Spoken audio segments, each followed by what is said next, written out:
Et à la une de l'actualité, le 26e sommet de l'Union africaine s'est ouvert à Addis Abeba, la capitale éthiopienne.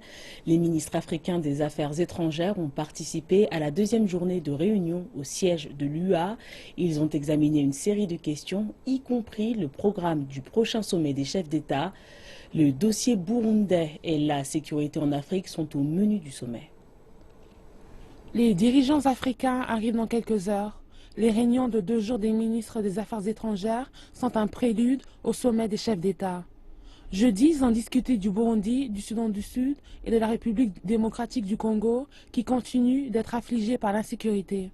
Le bilan des réunions est très clair. Ils ont exprimé leur soutien aux avancées réalisées dans le processus de paix en République du Soudan du Sud.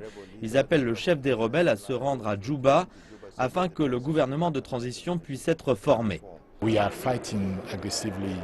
Nous luttons agressivement contre les forces du mal dans notre pays. Nous avons neutralisé la plupart des rebelles des forces démocratiques de libération du Rwanda. Nous n'avons pas encore terminé les opérations, toutefois nous sommes heureux d'annoncer que nous avons accepté de reprendre les opérations avec la MONUSCO. Le Conseil exécutif de l'Union africaine a procédé à l'élection de 15 nouveaux membres du Conseil de paix et de sécurité. Les points à débattre ne manquent pas avant le sommet des chefs d'État et certains suscitent des préoccupations.